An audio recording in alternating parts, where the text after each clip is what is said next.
Hey y'all, welcome back to Prepping the Truth. Welcome to today's video. I wanted to come on here and put another video out because I was taking a break just a little while ago, scrolling through YouTube, catching up on some videos that I hadn't been able to see in a few days.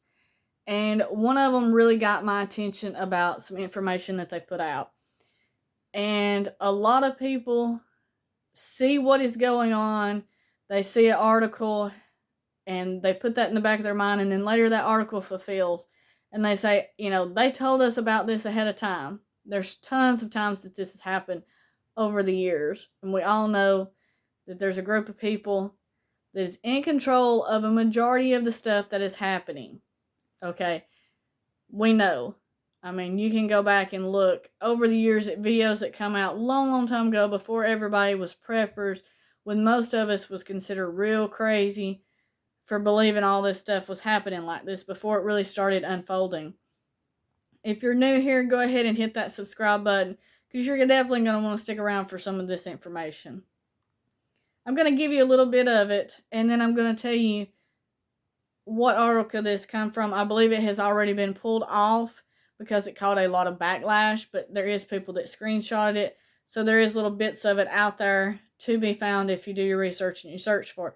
But I'm going to read you off this little piece right here that was really interesting, disturbing, however you want to put it, but one of them things where it fits right in with some of the stuff that's going on right now, and it just tells a broader plan. It says, for those of us at the high end of the social ladder, ending hunger globally would be a disaster. Why would something like that be a disaster? None of us want to see people go hungry. I don't want to see people go hungry. I don't want to see children go hungry. I don't want to see animals go hungry. I mean, that's a whole nother story there. People's rationing dog food and cat food because it's going up. It's so expensive on some of it. Plus, there's shortages and they can't get it, so the animals are getting hungry because they're only feeding their animals a certain amount because they don't have the dog food. But back to this. If there were no hunger in the world, who would plow the fields? Who would harvest our vegetables? Who would work in the rendering plants? Who would clean our toilets? We would have to produce our own food, clean our own toilets. No wonder people at the high end are not rushing to solve the hunger problem for many. For many of us, it is not a problem, but an asset. Okay, tell me that's not twisted. That's completely twisted to think that it's an asset for someone to be hungry. But the hard thing about it is hard for us, like we are, to think about people being this different in the way that they think. To think that it would be an asset for anyone to go hungry and things like that. But there's more in this stuff. You can search for articles where they talk about hungry people work better in manual labor because when they're fulfilled and when they're full and when they have what they want, they're less likely to want to work for it. In other words, control the food, control the people situation. Hungry people will do more of what you tell them to do if you promise them just a little bit of food because they're already hungry. People that's not hungry and they have full bellies, they're not going to take your bribes. They're not going to do it. They're going to rebel against you. This comes from a 2008 article by an author named George Kent. Now, the article is called The Benefits of World Hunger.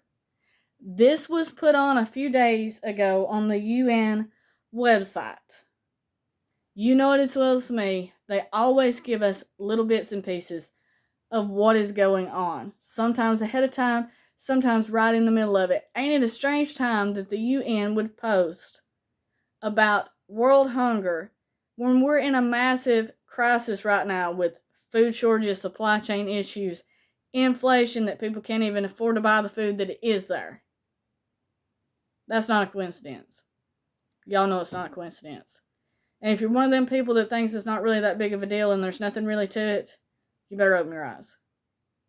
Take the sunglasses off, get the blinders off, open your eyes and see the real story and what's really going on. Because you need to prepare before it's way too late. But this is just a video that got my attention, and I thought, I just want to share this for those of you that might not already know about it, some of you probably already do. But if you don't, people need to know about the sick, twisted stuff that is going on behind the scenes that gets brought out into the light. That's just my opinion on it. So, thank y'all for watching this video. Hearing this little bit of a rant, I guess you could say, because sometimes you just read stuff and you're just like, really, people? Come on, give us a break. You know, start thinking like the rest of us, like normal people think, and stop trying to be out and against everybody. Alright, thank you so much for watching this video. Stay safe. God bless you. And you definitely need to keep prepping.